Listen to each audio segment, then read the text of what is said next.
Bueno, pues yo es que tengo poquita voz. Buenas tardes, bienvenidos y bienvenidas al Ateneo de Jerez.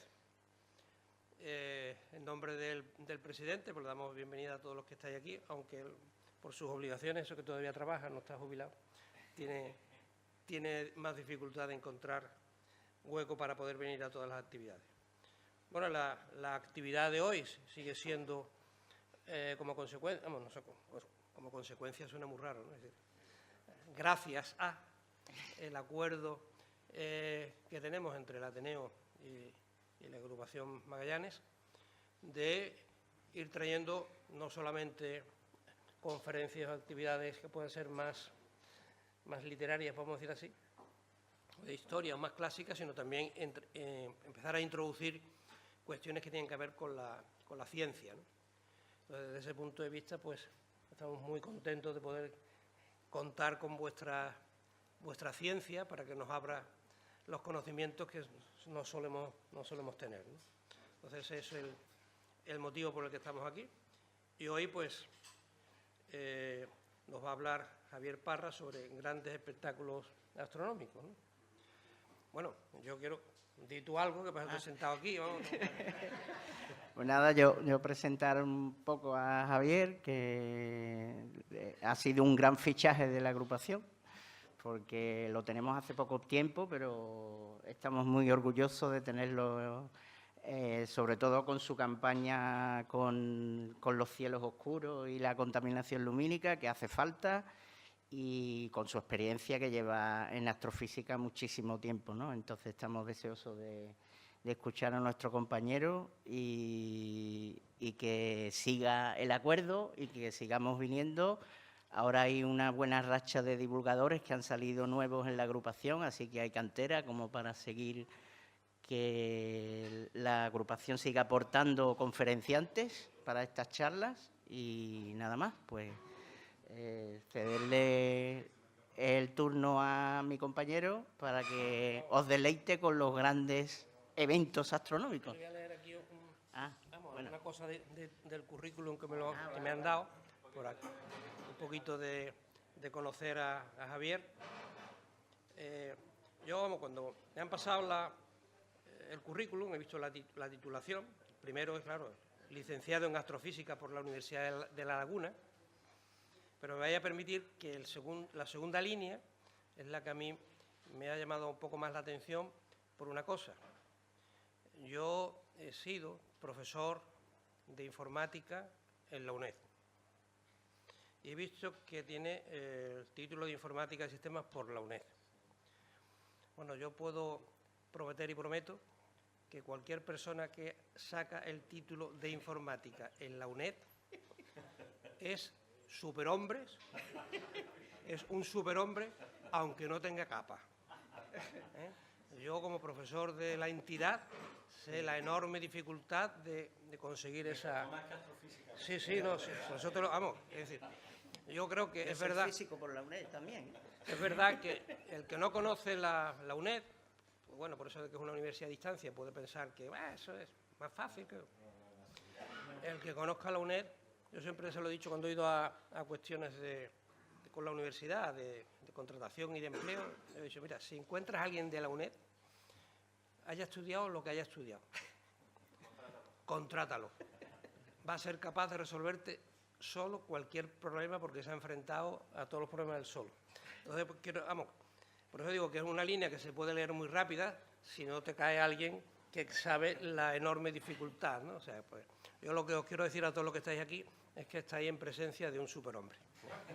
Entonces, hay que agradecerlo. No solamente es astrofísico, sino encima superhombre, ¿no? Vamos, él tiene una amplia experiencia docente, ¿no? Llevo 15 años como profesor en secundaria, que también hay que tener valor.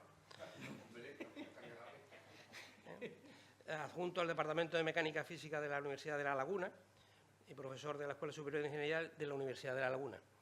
Quiero entender que algo tienes que ver con La Laguna. Bueno, yo he estado 35 años viviendo allí. Pues eso se nota. Como experiencia profesional, en 2009, observador meteorológico de la AEMET y predictor en el Grupo de Predicción de Vigilancia de Las Palmas de Gran Canaria. Es decir, que para la actividad la actividad de mañana, es que lo tienen que encender, para la actividad de mañana que tienen prevista de hacer de la ruta de los relojes de sol, al final, en ruegos y preguntas, le podéis preguntar qué tiempo va a hacer. Sí. Siempre, en los ascensores siempre me lo preguntan, ¿eh? Siempre se habla del tiempo. Siempre hay que hablar del tiempo, ¿eh? Bueno, él ha sido divulgador científico ampliamente, bueno, es un poco ha publicado artículos en distintas revistas y trabaja principalmente, ¿no?, lo que tú has comentado con el tema del estudio del impacto de la luz ambiental, ¿eh?, de toda esta cosa que estamos, de la polución lumínica, para poder ver, evidentemente, todo lo que supone mirar para arriba tiene un enorme problema. Y yo nada más, ya os he dicho que os dejamos con el superhombre para que nos hable. Muchas gracias. De los grandes espectáculos astronómicos.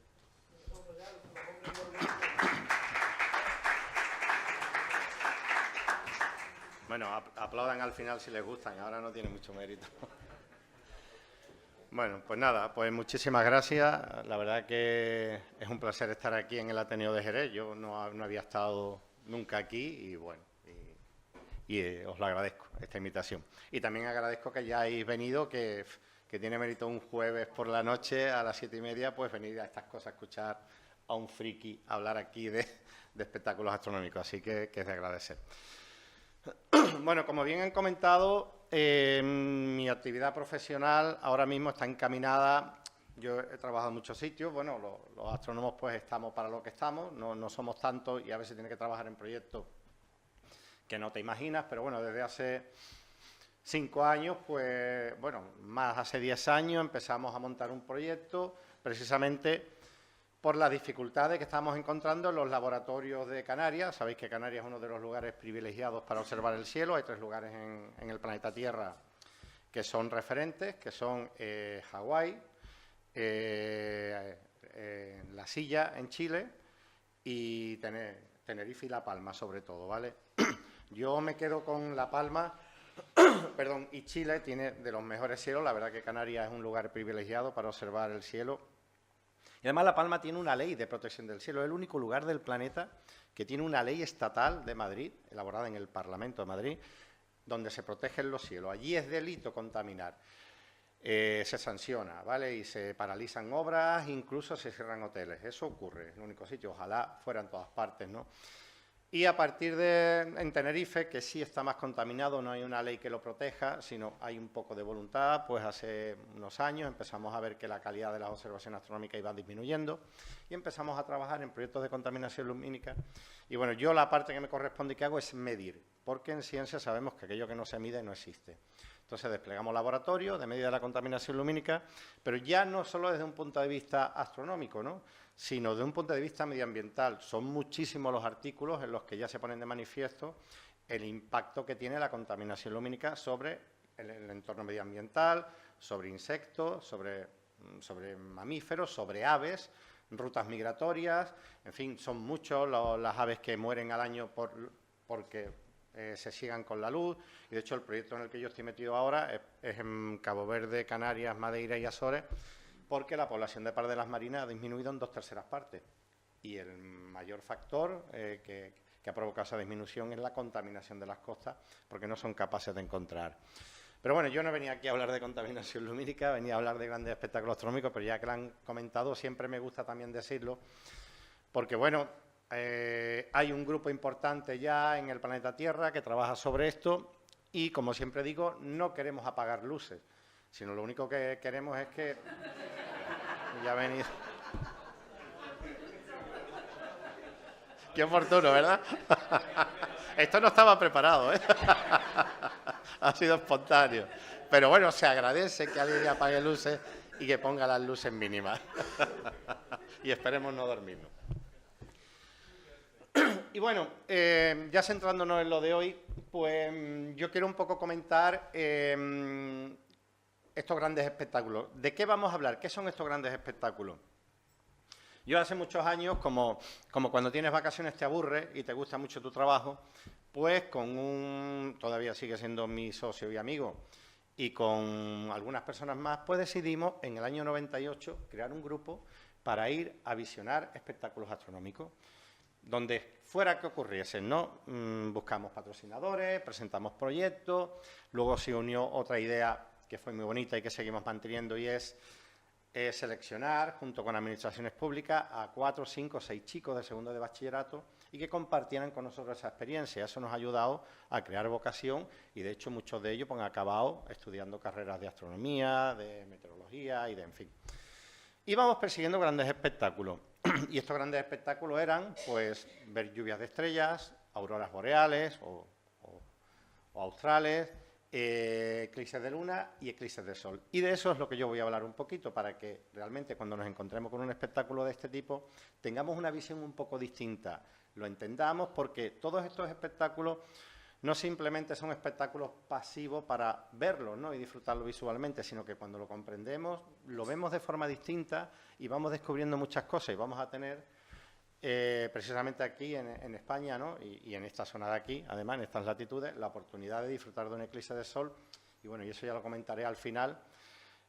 No voy a hablar específicamente de eclipse de sol porque aquí ha habido compañeros que han dado conferencias magistrales, pero sí voy a contar algunas cositas que creo que te dan una visión distinta de lo que es un eclipse. A ver si me manejo con el ratón. Bien.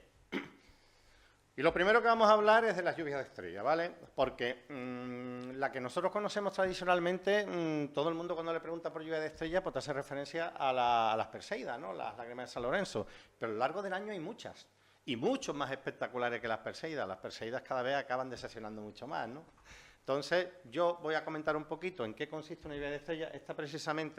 Esta fotografía, todas las fotografías que voy a poner aquí son fotografías nuestras, ¿vale? Bueno, Juan Carlos Casado prácticamente es el que la hace toda, que es un máquina de la fotografía, tiene muchísimos APOD en NASA.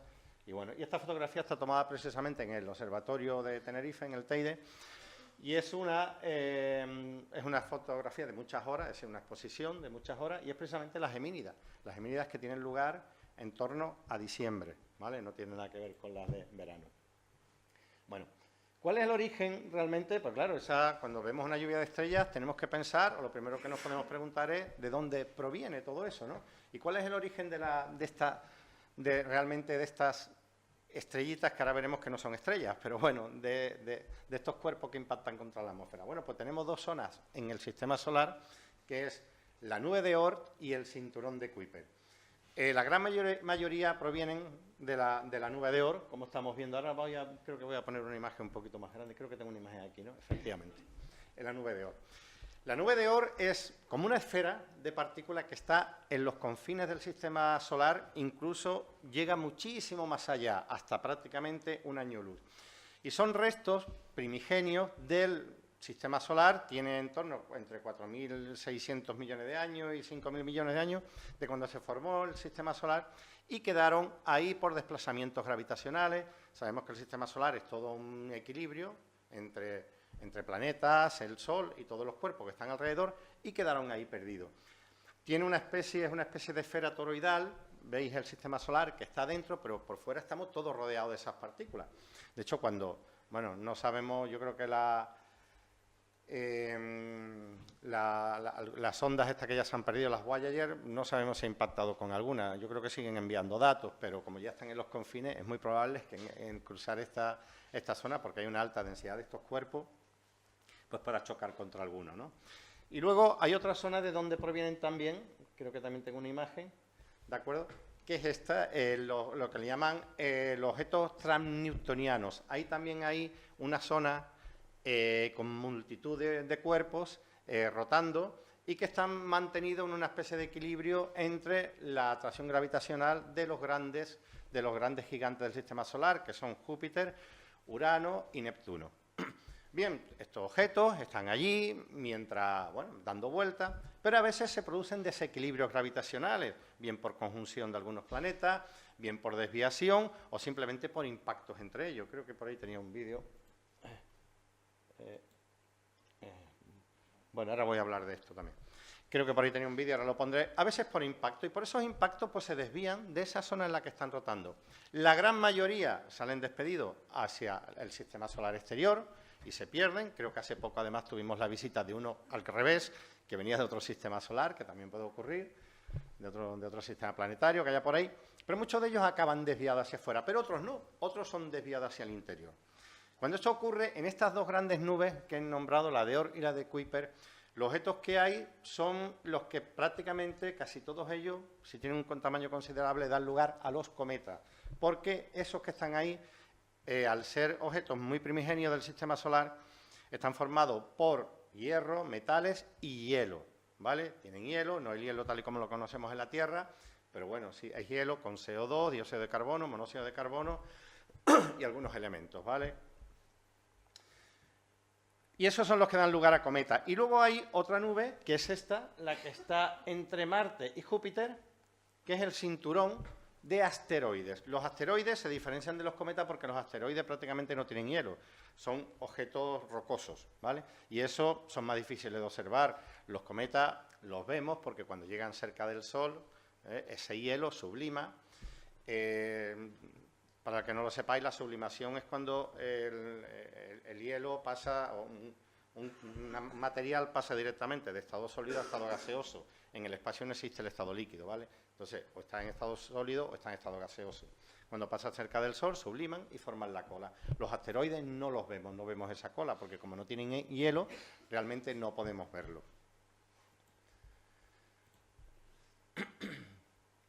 Esto era el vídeo que me refería antes. A veces se produce un impacto, ¿vale?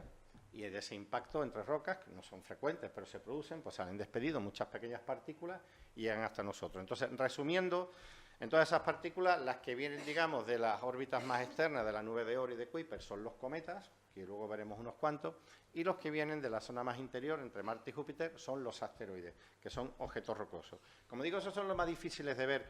Por eso existe en todo el planeta, sobre todo en NASA y en la ESO y en la Agencia Espacial Europea. De hecho, tenemos un contertulio habitual que va al programa de Un Punto Azul, que es Juan Luis Cano, no sé si habéis tenido el placer de conocer, que es el jefe de la Oficina de Defensa Planetaria.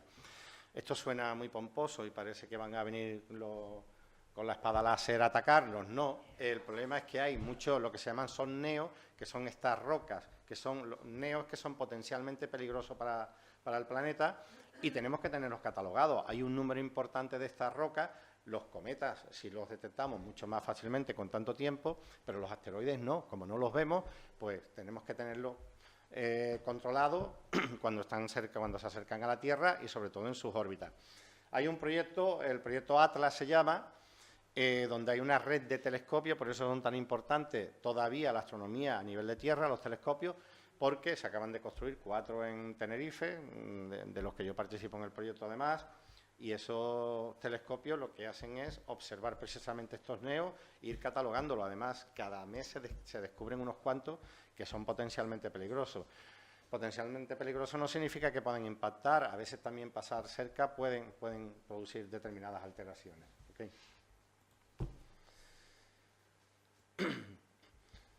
Bueno, estos cometas, como ya digo, estas piedras con hielo, cuando llegan cerca del Sol, pues subliman, se producen además ese deshielo, y con ese deshielo además van soltando pequeñas partículas porque se fragmentan debido a las altas temperaturas, y digamos ese paso directo del hielo de sólido a vapor produce fragmentaciones en la roca y van dejando pequeñas partículas por detrás, ¿de acuerdo? Muy pequeñitas, que es lo que se llama el enjambre meteórico.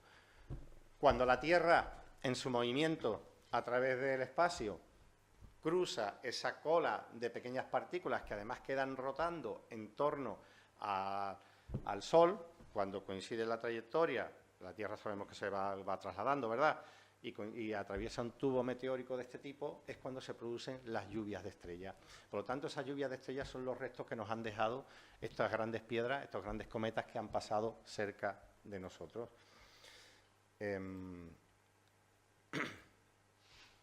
Aquí tenemos algunos de los que han dejado grandes tubos meteóricos o enjambres de meteoros, ¿no?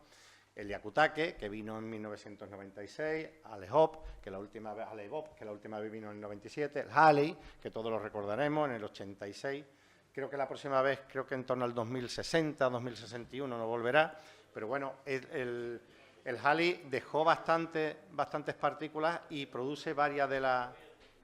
¿Perdón? Y produce varias de las lluvias de estrellas que nosotros vemos desde la Tierra. El Schumacher-Levy, que además fue muy espectacular porque aparte de dejar un gran enjambre de meteoros, estalló contra la superficie de Júpiter, impactó, y eso también pudimos verlo a través de uno de los telescopios que mandamos al espacio de la sonda, o el Tempel-Tatel, que da lugar a las Leónidas. Bueno, estos destellos que vemos normalmente en la alta atmósfera se le llama meteoro porque sabéis que cuando están fuera de la atmósfera, esos fenómenos pues son fenómenos que competen a la astronomía y entonces se le llaman cometa y asteroide. Cuando conectan con la atmósfera ya es un meteoro, que son todos los fenómenos meteorológicos que ocurren en la atmósfera. Pues estas pequeñas partículas, normalmente las que vemos, esos destellos, son del tamaño de un garbanzo, es decir, que tienen 1 gramo o menos, son muy pequeñas. Lo que pasa es que van a una alta velocidad, 71 kilómetros por segundo. Y aquí fijaros que os he puesto la equivalencia en la energía. Un cuerpo, sabéis que en movimiento pues tiene una energía, ¿no? Una bala tiene 2000 julios, una bala nos mata, es decir, a veces nos puede atravesar o se queda alojado en nuestro cuerpo. Pero fijaros, un garbanzo como esto tiene 2,5 millones de julios, es decir, que nos atravesaría como si fuéramos un papel de fumar, si nos cayera en la cabeza, es decir, que no nos enteraríamos. Esos pequeñitos no son potencialmente peligrosos, ya llegan, bueno, no llegan a la superficie de la Tierra, se produce ese destello precisamente por la inercia en el roce con la atmósfera, como cuando nosotros rozamos una superficie y nos quemamos, eso a una alta velocidad pues produce un destello. Tienen que tener ya un tamaño considerable, estamos hablando de entre 10 y 15 metros de diámetro para que lleguen a la superficie de la Tierra. Esto lo que pueden provocar es pequeños daños, un agujero en un tejado, un pequeño agujero en la Tierra, ¿no? Cuando ya superan entre 50 y 100 metros, ahí nos empezamos a preocupar porque evidentemente eso pueden provocar daños un pequeño impacto pues puede matar a personas o animales o puede provocar incluso el derrumbe de una casa, un edificio, ¿no? Y si ya tienen por encima de los 100 kilómetros, de los 500 metros y 1 kilómetro, esos sí que son ya los que son capaces de provocar una extinción, ¿vale? Y esos son los grandes neos en los que se hace seguimiento y evidentemente están todos numerados y controlados. No significa que uno de esos no pueda impactar, evidentemente, lo tenemos controlado, pero bueno, de hecho ahora hay varios métodos, muchos no como las películas de Deep Impact, pero bueno, algunos de ellos sí hay y no es del todo falso, ¿no? Es decir, hacerlo explotar, pues no es ninguna tontería. Hay un proyecto en el que se enviarían cabezas nucleares para intentar destruirlo. No sabemos si serían capaces de desviar la trayectoria, pero bueno. Pero creo que de momento no nos tenemos que preocupar por esto, nos tenemos que preocupar más por los petardos que hay en la Tierra que por los cometas que nos vienen de fuera.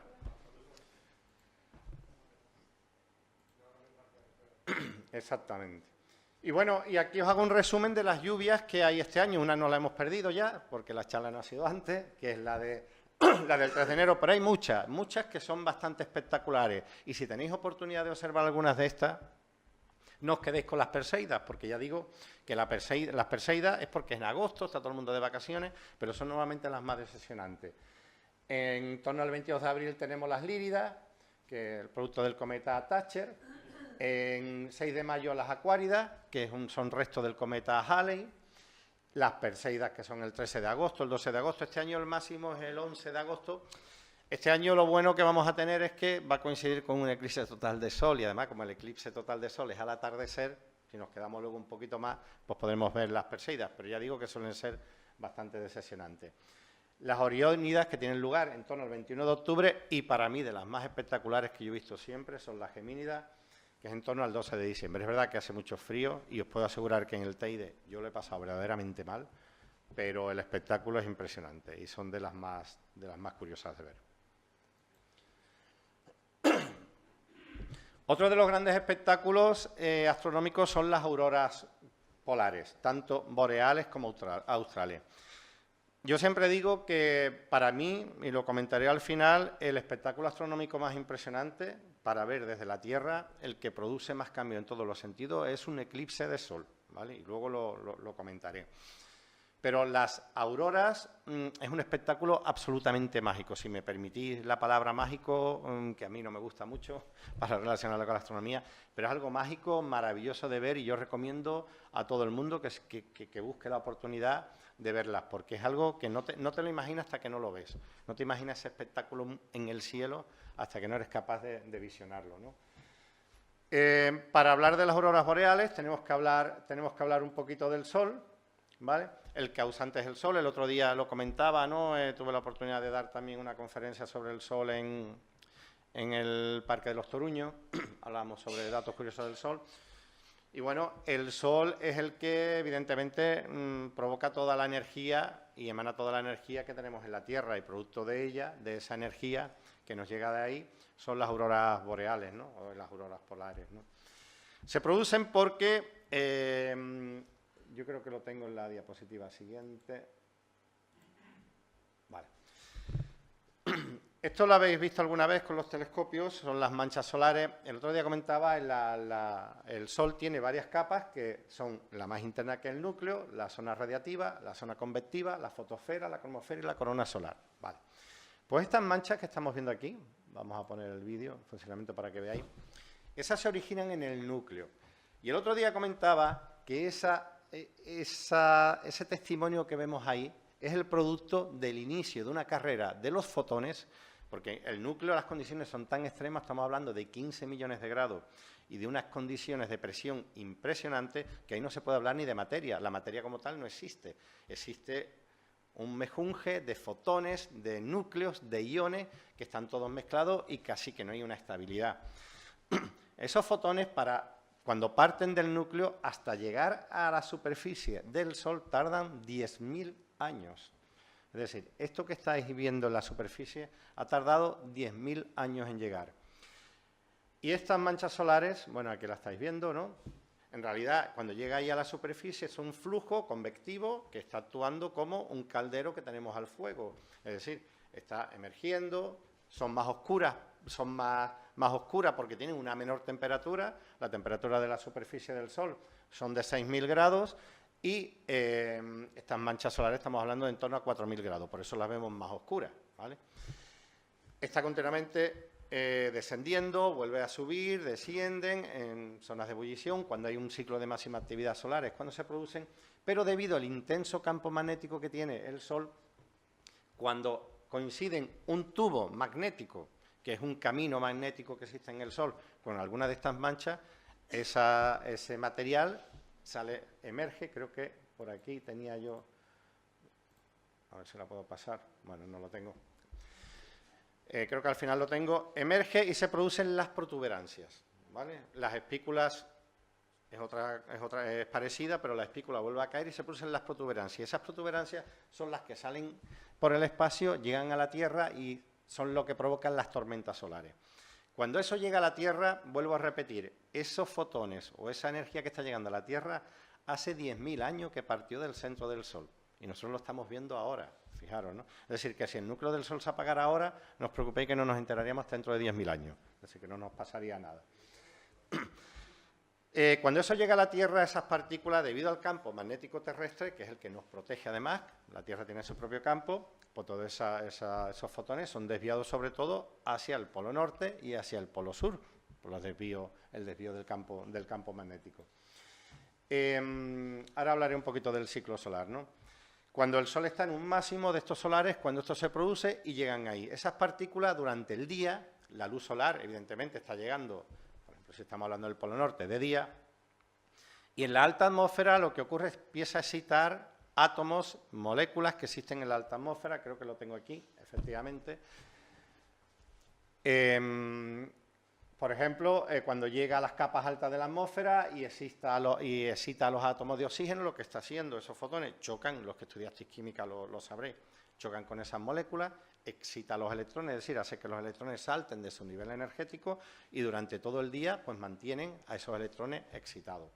Cuando se hace de noche, ya dejan de recibir esa energía y esos átomos vuelven a su nivel anterior. Para volver a su nivel anterior, ¿qué es lo que hacen? Pues echan para afuera esa energía que les había dado el Sol.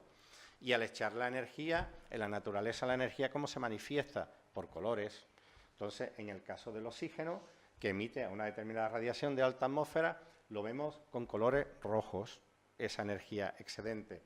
En capas más bajas, donde existen moléculas de O2, lo vemos en color verde. Y en las capas mucho más bajas, donde existen nitrógeno, pues los vemos normalmente en colores a veces azules, amarillitos e incluso en colores también violetas. Y eso es lo que da lugar a los colores de las auroras boreales. Creo que aquí si hay alguna foto. Bueno, ahora lo comentaré. Vale, creo que la tengo más adelante. Y eso es lo que da lugar a las auroras boreales. Existe una web que yo siempre la recomiendo para poder observar, para que se produzcan auroras boreales y polares y australes, son auroras polares en general. El Sol tiene que estar en un periodo de máxima actividad. Ahora mismo el Sol está en un periodo de máxima actividad que acaba en el 2027, creo. No se sabe todavía muy bien por qué. El Sol tiene ciclos de 11 años y tiene que ver con él la inversión de su campo magnético. Ahora mismo está en una determinada, digamos, configuración con el polo norte magnético y el polo sur magnético. Ahora empieza un viraje, digamos, y los polos se invierten, tardan 11 años. Luego se vuelven a invertir, tardan otra vez 11 años. Es decir, que tiene un ciclo completo de 22 años. No se sabe exactamente por qué. Todavía queda mucho por investigar en las estrellas y en el Sol, que es una de ellas, ¿no? Pues cuando ahora tenemos un periodo que va a terminar, tendremos que esperar otra vez 11 años para tener periodos de máxima actividad. Así que si podéis durante este año el que viene ir a ver auroras, en este caso las boreales, que nos quedan más cerca, pues hacerlo, porque si no tendréis que esperar aproximadamente 10-11 años para que se vuelvan a ver episodios de este tipo. Y hay una web que está muy bien, que marca lo que se llama... ¿Perdón? Ah, perdón, pensé que estaban preguntando. Si alguien tiene algo que preguntar, no tengo ningún inconveniente en que lo haga, ¿eh? En esta web lo podéis ver, tiene que ver con el índice que se llama el índice KP. El índice KP es un índice muy complejo, no voy a explicar aquí cómo se configura. Bueno, no sé. Ah, vale, no. Parece que no me deja porque la ha considerado sospechosa. Bueno, es esta, vale. El índice KP tiene que ver con muchos parámetros, pero cuanto mayor sea el valor del índice KP, más probabilidades tendremos de ver auroras boreales. Funciona como la predicción meteorológica, ¿vale? Aunque si la predicción meteorológica falla, y yo que trabajo en meteorología lo reconozco, a veces complicada, el índice KP es todavía más complicado de manejar. Además, normalmente las predicciones es a muy poco tiempo, a 24 horas, ¿no? Yo he conocido casos de amigos que me han llamado, oye, que voy a Islandia, ¿tú crees que dentro de 2 días? Digo, hombre, la previsión es que sí, luego ha ido, no ha visto nada. Entonces, es complicado. Pero bueno, realmente nos puede orientar cuando el valor del índice KP, que se mueve entre 0 a 9, está por encima de 4 o 5, hay muchas posibilidades de ver auroras boreales, ¿no? Yo os aconsejo que os mováis, si alguno tenéis interés en verla, en esta web, y aquí más o menos marca la zona que es propicia. Ahora tenemos una zona de baja actividad que es propicia para que veáis auroras. Pero bueno, tenemos el antecedente del año pasado que se llegaron a ver por estas latitudes alguna aurora, ¿no? Había que verla con cámara, en fin, hubo muchas fotografías por ahí, pero bueno, eso da pie de la alta actividad solar, ¿no? En el 1889 hubo una actividad solar tan impresionante que llegaron a verse auroras en el Caribe, pero vamos, eso no es lo habitual. Estas tormentas solares, además, si son muy potentes, sabéis que pueden dañar mucho las comunicaciones electromagnéticas en la Tierra y provocar grandes apagones. Ha ocurrido alguna vez, ¿no? En Canadá y en Estados Unidos, pues han ocurrido. A ver, puedo cerrar esto. Vale. Bueno, y ya para terminar de hablar de las auroras, os dejo algunas de las fotografías. Nosotros hemos ido varios años a Groenlandia, no solo a ver auroras, también hacíamos un estudio sobre el deshielo de glaciares, que bueno, desgraciadamente han corroborado las teorías más terribles, pero bueno, y entre ellos íbamos a ver auroras boreales. Hay una clasificación, como con las nubes, de las auroras. La veis aquí, las tipo cortina, cabeza de elefante, el cometa, esta que es tipo arco iris, en fin. Y ya digo que son bastante impresionantes. Yo es algo que recomiendo absolutamente, ¿no? Y bueno, aquí os dejo un vídeo simplemente, que esto es un time-lapse montado con una imagen 360 y para que veáis cómo danzan, ¿no? Que es absolutamente mágico. Yo os puedo asegurar que podéis quedar horas y horas, a pesar del extremo frío que pueda ser en Groenlandia, que hace mucho, observando el espectáculo, porque entiendes por qué los esquimales lo consideraban como algo mágico y como un mensaje divino, ¿no? Porque pensaban que eran los espíritus de los muertos que venían a visitarlo, porque era algo incomprensible, ¿no? Absolutamente mágico. Bueno, y esta es una de las maravillosas imágenes de Juan Carlos Casado sobre el Aralik, que es el campamento base donde habitualmente íbamos a observar, ¿no?, estas auroras, ¿no? Así que vayan antes de que se lo anexione el amigo Groenlandia. Sí, de verdad, no es ninguna tontería. Otro de los grandes espectáculos que podemos observar desde aquí, desde la Tierra, y esto seguro que muchos lo habéis visto alguna vez, son los eclipses de luna. Se producen entre 2 y 7 al año, y los eclipses de luna son mucho más habituales porque se ve desde una extensión mucho más grande, como veremos luego que un eclipse de sol es más habitual, ¿no?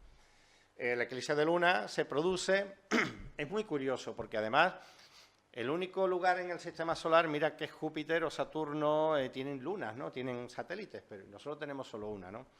Y se da la mágica coincidencia, y a mí me parece una coincidencia impresionante, que es que hay una proporción entre el tamaño de la luna, de la Tierra y del Sol, ¿no?, que está en proporción a 400, y esa proporción se mantiene también con las distancias.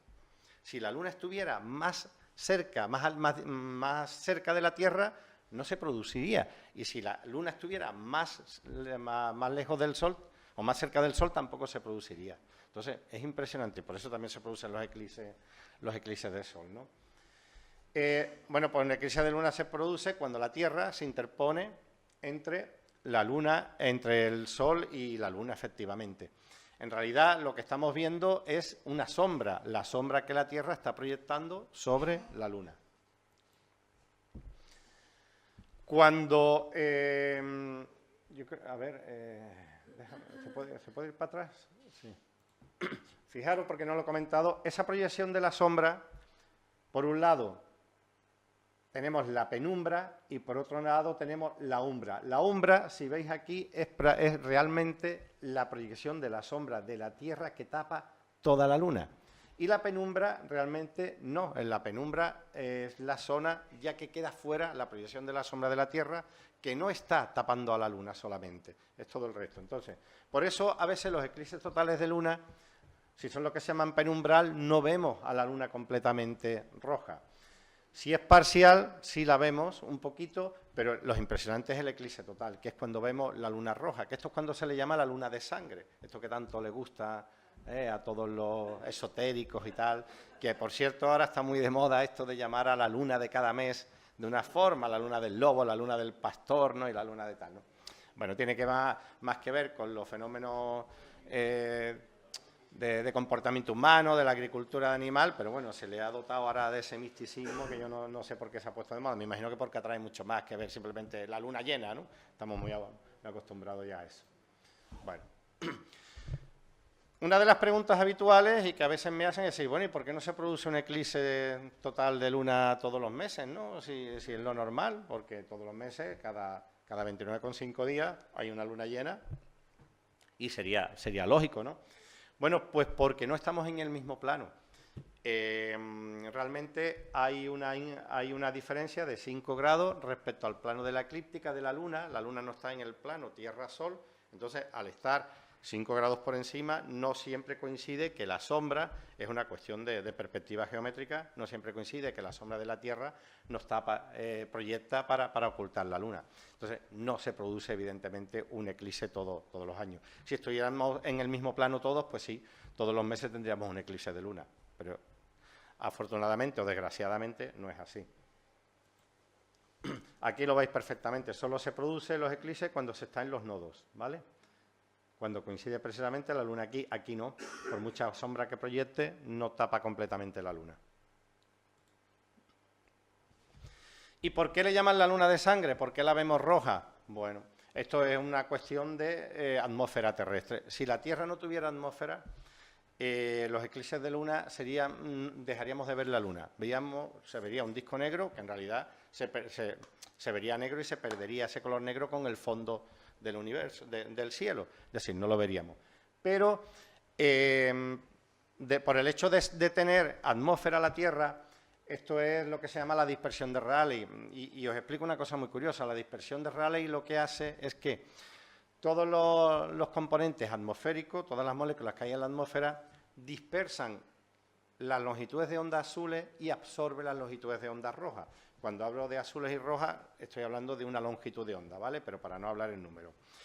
Por eso vemos el cielo de color azul, porque el color que dispersa las moléculas que tenemos en el cielo, ¿vale? El vapor de agua, el nitrógeno y el oxígeno dispersan ese color azul y por eso lo vemos azul. Pero cuando es el atardecer, ese color azul dispersado tiene que recorrer grandes distancias y se pierde. Y el que sí se mantiene a lo largo de todas las capas es el color menos disperso, que es el rojo. Por eso vemos los atardeceres rojos. ¿Qué pasa durante un eclipse? Que los rayos del Sol, al estar la Tierra interpuesta, tienen que atravesar muchas más capas de atmósfera, desde aquí hasta aquí. En este caso, la luz azul no llega al final y la que sí consigue avanzar es la luz roja. La luz roja es la que sale y es la que se refleja sobre la superficie de la Tierra y por eso la vemos roja, ¿vale? No es porque esté llena de sangre, ni mucho menos.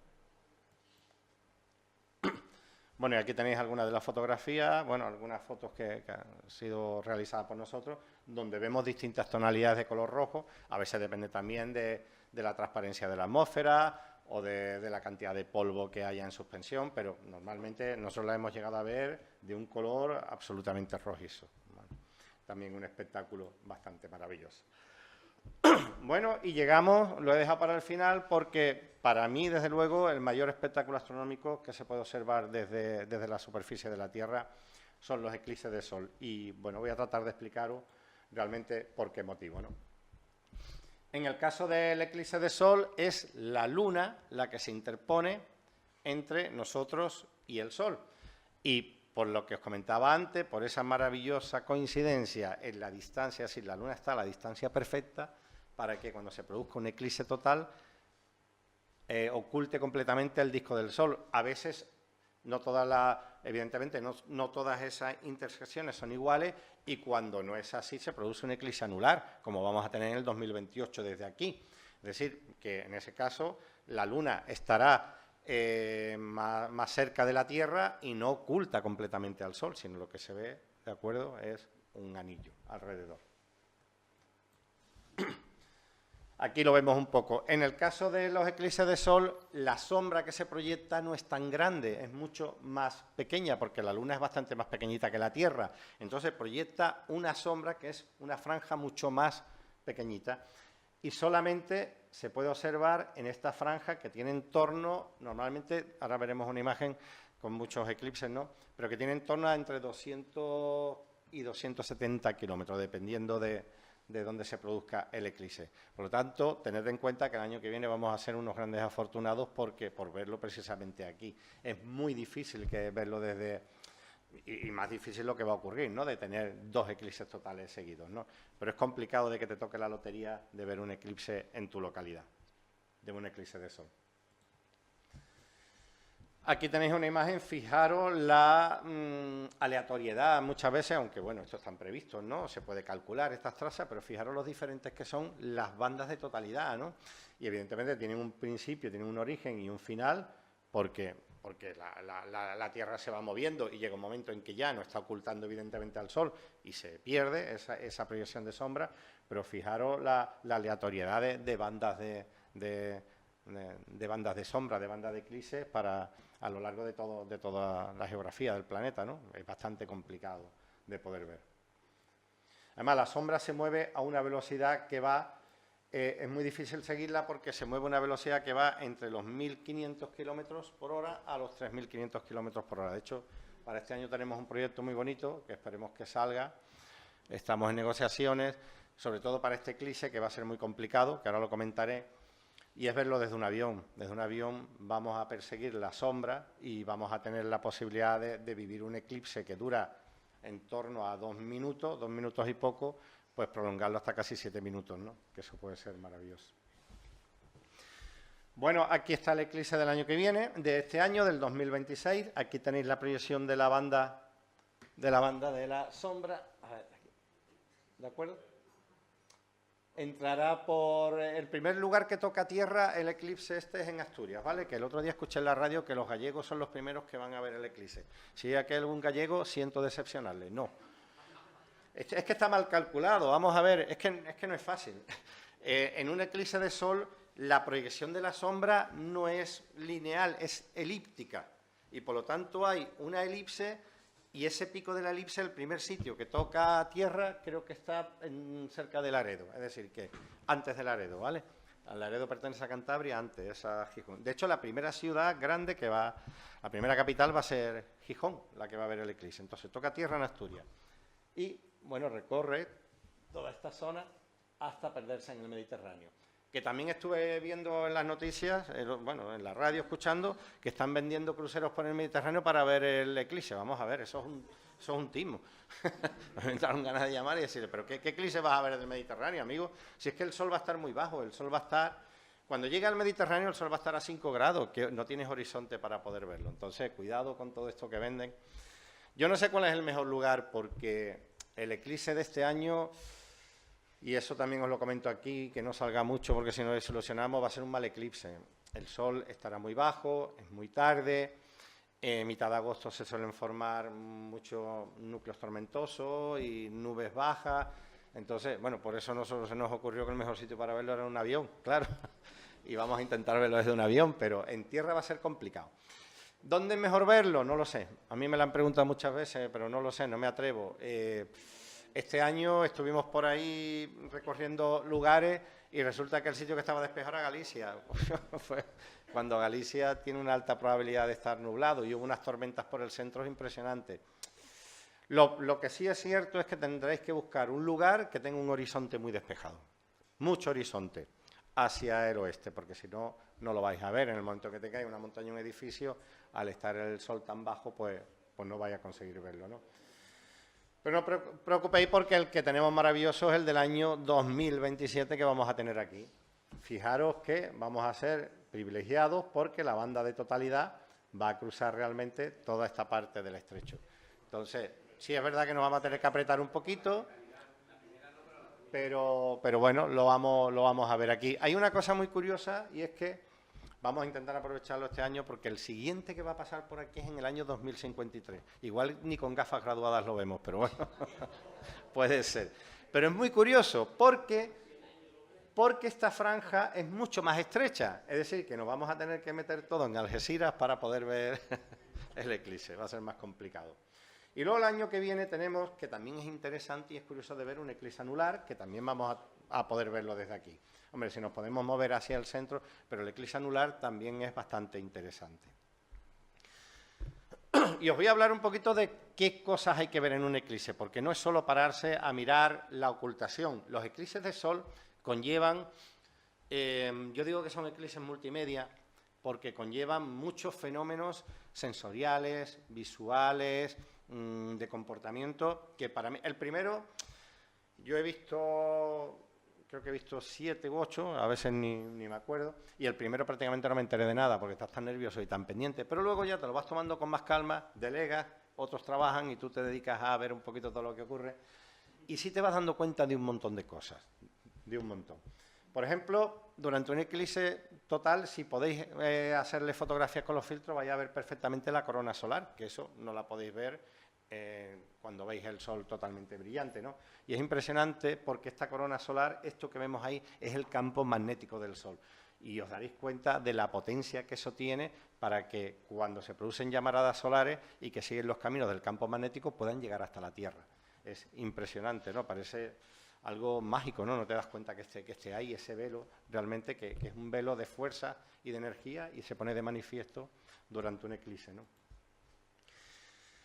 Podéis además ver la cromosfera, y en la cromosfera podéis ver muchas de estas llamaradas que os comentaba antes.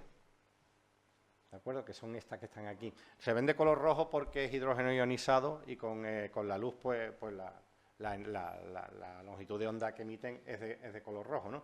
Pero es una de las fotos más impresionantes. Y las perlas de baile, ¿no? Que son estos destellos que estáis viendo aquí, que son absolutamente espectaculares, ¿no? Esto ocurre porque la superficie de la Luna, la del Sol sí, porque el Sol no tiene superficie, es gas, pero la de la Luna no es perfecta. Sabéis que tiene montaña, tiene valle y por lo tanto se produce, pues digamos, esa irregularidad en la ocultación, ¿no? Hay un experimento muy bonito, que es el experimento de Eddington, que se ha hecho varias veces, nosotros lo hicimos una vez, y que pone de manifiesto la existencia de la teoría de la relatividad de Einstein, ¿no? Yo lo explico muy resumido, es un poco más complicado, pero bueno, lo vais a entender perfectamente. Cuando no se está produciendo la ocultación, cuando el Sol está emitiendo toda la luz y esa luz está llegando a la Tierra, si podemos ver normalmente con un programa de esto del cielo, el Starry Night o alguno de estos, podemos ver la posición de las estrellas. Si identificamos una estrella que está aquí, ¿de acuerdo? Nosotros la veremos en la Tierra desde aquí. Cuando se produce la ocultación de la Luna, el disco lunar, por el Sol, esa luz deja de llegarnos a nosotros. Y esa luz ha dejado de curvar el espacio y, por lo tanto, vemos que la posición de la estrella, que la estamos viendo en un punto como aquí, la vemos aquí. Es decir, ha cambiado totalmente de posición y eso pone de manifiesto que la luz curva el espacio, ¿vale? Y pone de manifiesto la teoría general de la relatividad de Einstein, ¿no? Lleva todo un cálculo matemático detrás, muy curioso, pero bueno, es la forma de demostrar que la teoría de la relatividad de Einstein existe, que no eran solo ecuaciones matemáticas, ¿no? La caída de luz es muy impresionante. Luego os comentaré, os leeré una cosita que es la sensación, la pusimos como en una de las introducciones del libro, porque es tal y como yo la he vivido, ¿no? La caída de la luz es brutal, no se hace completamente de noche, no es una noche cerrada, pero sí es un atardecer prácticamente, bueno, como cuando el Sol se pone por debajo del horizonte, pero es distinto, la luz es totalmente distinta. Entonces, hay una caída importante de la luz que, bueno, quien tenga algún luxómetro o algún fotómetro lo puede medir y lo puede constatar, ¿no? Pero prácticamente hay una caída de un día soleado, 100.000 lux, a cuando se produce la totalidad, que hemos caído a 5 lux, es decir, que ha caído la luz una barbaridad, ¿no? Hay otro fenómeno muy curioso, que es la caída de temperatura. En los casos de mayor caída de temperatura, este caso, que va a ser por el atardecer, el de este año no se va a notar tanto, pero en el de aquí, que va a ser a las 10 de la mañana, en agosto, que ya estará el día calentito, ahí sí podemos notar una caída de temperatura de entre 6, 7 y 8 grados, que es bastante importante, ¿no? Además, hay una inercia térmica, es decir, la caída de la temperatura la vamos a notar incluso después de que se produzca la ocultación, porque ya sabemos que la temperatura tardamos mucho en bajar la temperatura, ¿no? En subirla es muy fácil, pero luego en bajarla es uno de los grandes problemas a veces que ha sido de la industria, ¿no? Los sistemas de refrigeración. Y veremos que la temperatura cae incluso muchos minutos después de que se haya acabado la ocultación total de la Luna. Es muy curioso lo de la inercia térmica, y medirla es también una experiencia muy, muy curiosa. Y luego también vamos a ver que cambia, si hacía viento o no hacía viento, vamos a ver que los vientos cambian mucho. Normalmente cuando se produce la ocultación el viento se calma totalmente. Una calma total que además yo os recomiendo que si vais a ver cualquiera de los eclipses, intentéis verlo en un espacio natural, porque vais a ver lo curioso que es el comportamiento animal. Es absolutamente impresionante, ¿no? Yo he visto eclipses totales en medio de la selva, por ejemplo. Recuerdo uno que vi en Zimbabue, y lo que más me llamó la atención, más que la ocultación del disco solar, es cómo los sonidos, el comportamiento, los movimientos de los animales cambiaba radicalmente, ¿no? Empezaba a callarse, escuchaba de fondo los monos, los pájaros, todo se empezaba a callar y todo quedó en un silencio que hasta impactaba, ¿no? Daba miedo, ¿no? Un silencio que duró 2 minutos para luego otra vez empezar. Bueno, de hecho se le llama el falso amanecer, en el mundo de la astronomía, ¿no? Y otra vez empezar la vida y bueno, me imagino que para los animales debe ser un shock psicológico importante. Pero bueno, fue muy curioso. A mí eso me llamó muchísimo la atención. Los sonidos, ya os lo he comentado, ¿no? Esto además os lo comento, el tema de verlo en un espacio natural. A ver, si lo veis en una ciudad, pues también vais a oír sonido del comportamiento humano. Pero bueno, con el comportamiento humano estamos más cansados. Yo creo que es mucho mejor irse al campito y ver cómo el canto de los pájaros incluso va cambiando, ¿no? Y hubo un experimento muy bonito también que hizo la NASA y fue convertir un eclipse de sol en sonido para aquellas personas invidentes, ¿no? Y por eso también lo he puesto, es decir, ¿qué sonido le pondríais a cada una de las fases para que alguien que no pudiera ver un eclipse realmente lo sintiera, ¿no? Porque, bueno, también es importante y de hecho recibieron un premio, ¿no?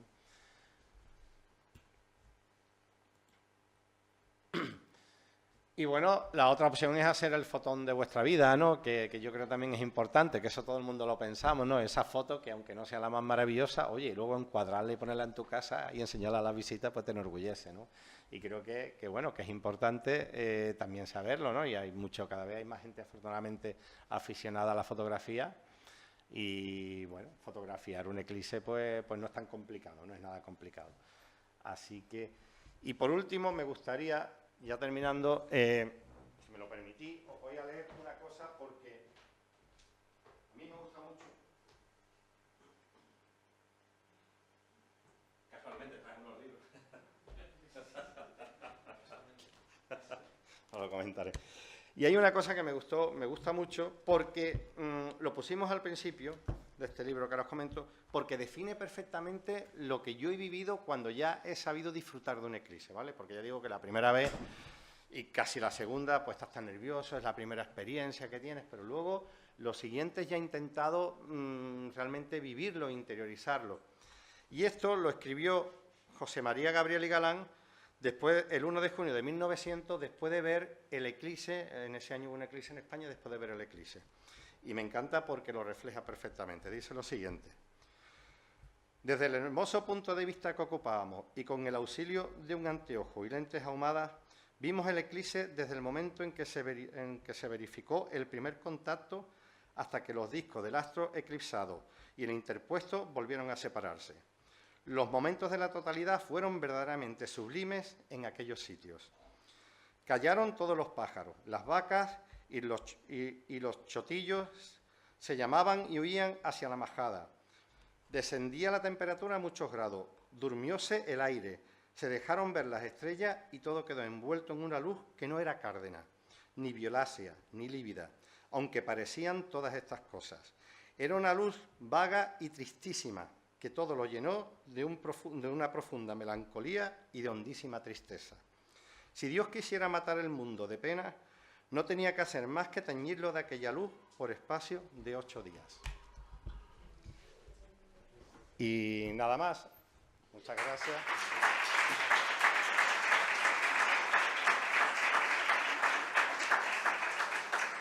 Solo comentaros una última cosa.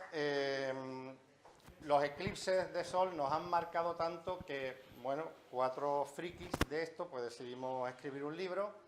Precisamente esto lo empezamos a gestionar y, digamos, a cocinar hace muchos años y pusimos como meta hacer algo que, en fin, algo importante para nosotros cuando llegaran los eclipses en España. Y una de las cosas que se nos ocurrió pues, fue escribir un libro y contar cómo vivimos nosotros esos eclipses y poderlo transmitir a los demás para que así lo vivan. Entonces, hemos escrito este libro, Eclipses, la sombra de un gigante, que es una guía experiencial donde viene realmente cómo llevar a cabo muchas de las experiencias o la forma de ver un eclipse, como yo os he comentado antes.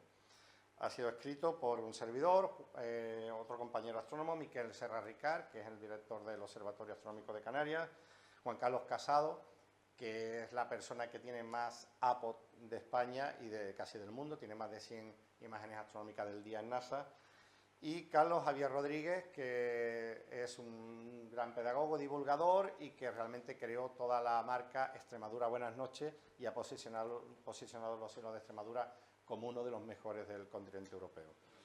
Pues nada, aquí lo tenéis, si alguien está interesado, pues será un placer. Muchas gracias y... Bueno, Si alguien tiene alguna pregunta. Que sea fácil, ¿eh? Hola. Una pregunta. En el eclipse total de sol, para ver la corona solar, ¿se puede ver visualmente con los ojos o larga exposición? Mira, gracias por preguntármelo porque lo iba a hacer aquí. No, no se graba, ¿eh? El show, el micro, si no, no se graba. El show de las gafas. Durante todas las fases de ocultación, y eso es algo que repetimos en los libros y que yo repito siempre, hay que usar gafas. Es decir, solamente te puedes quitar las gafas durante la totalidad, ¿vale?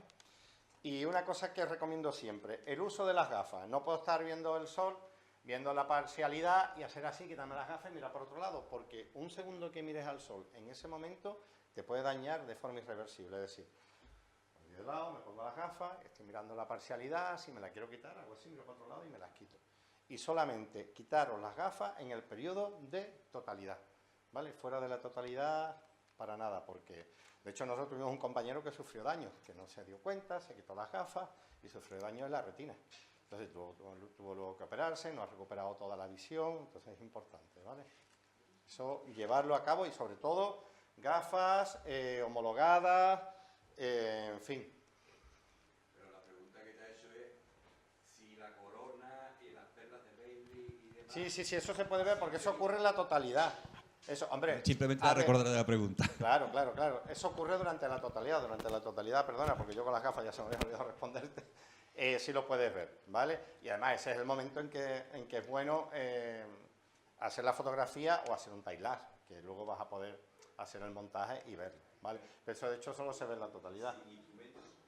Sí, eso se puede ver a simple vista. Sí. Es el único momento en el que te puedes quitar las gafas. La totalidad lo puedes ver, que no vas a tener ningún problema. ¿Vale?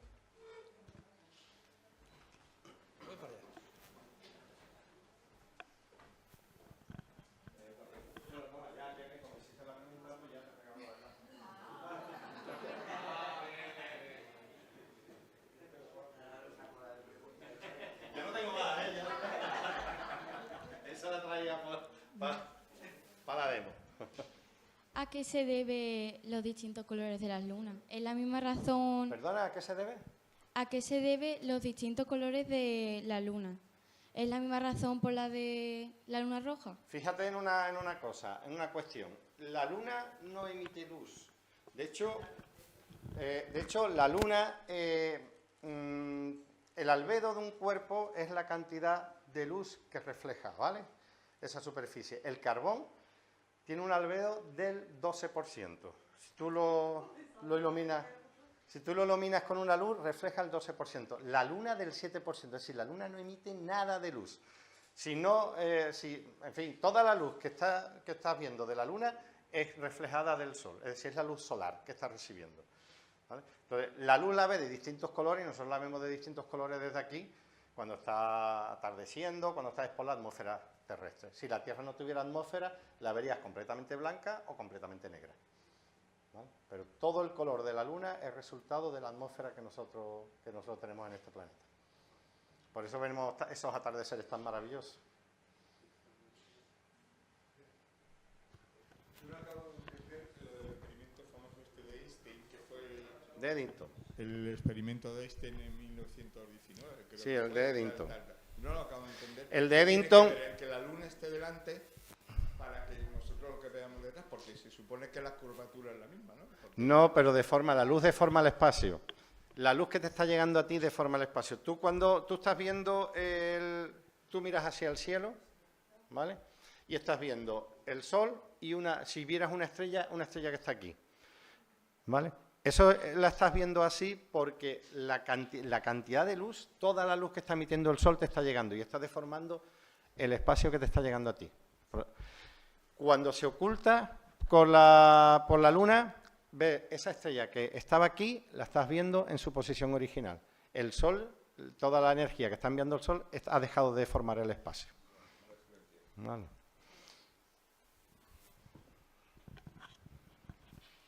¿Alguna pregunta De nada, más? un placer.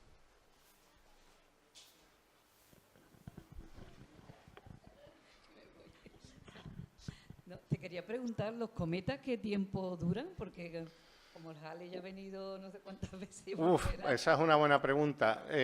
Depende, sobre todo depende de lo que se acerque o no al Sol.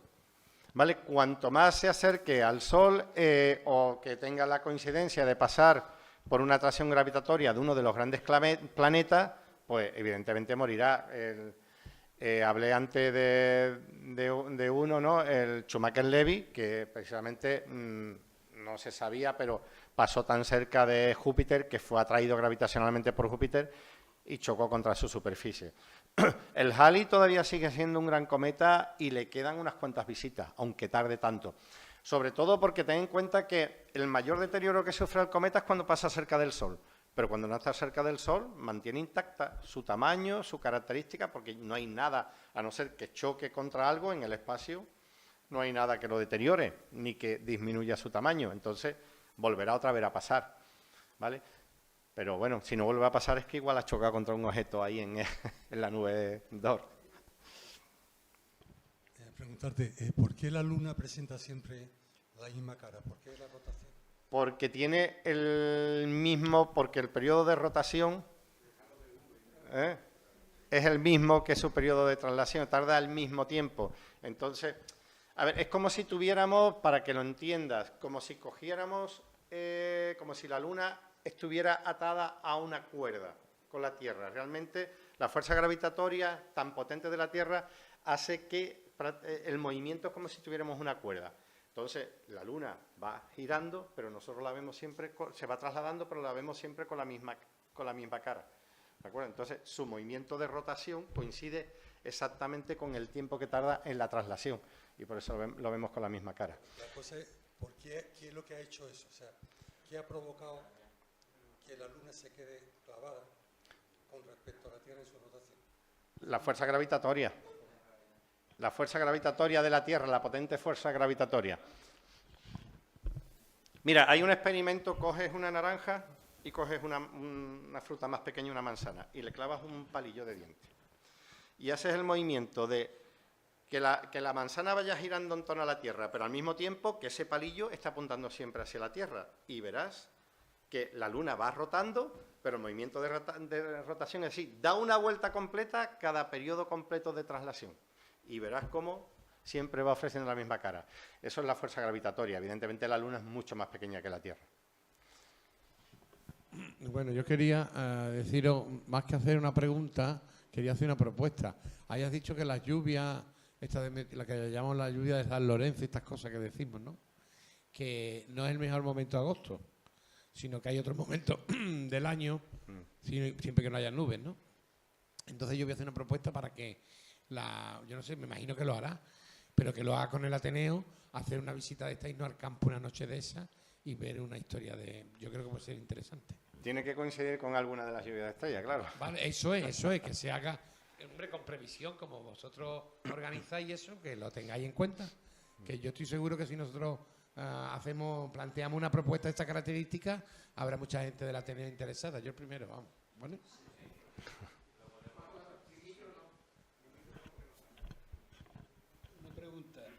La combustión interior de la Tierra. ¿Perdónala? La combustión interior de la Tierra no tiene nada que ver con el Sol, ¿no? Nada. No, nada que ver. Pues perdone la ignorancia. No, que va. Pero bueno, a veces se ha intentado relacionar movimientos sísmicos, terremotos con fenómenos astronómicos. No tiene nada que ver. La Tierra tiene su propio mecanismo, sus propias acciones y no tiene nada que ver.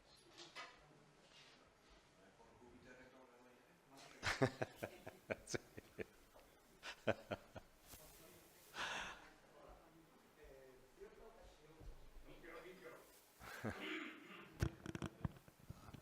¿Ahora se oye? Sí. En cierta ocasión leí en una revista de cine que en los años 60, durante el rodaje de la película Barrabás, con Anthony Quinn y Silvano Mangano, se filmó la muerte de Cristo durante un eclipse total. Sí, ¿Es señor. cierto? Eso es cierto. Tuvieron 7 minutos, creo, para rodar toda esa escena.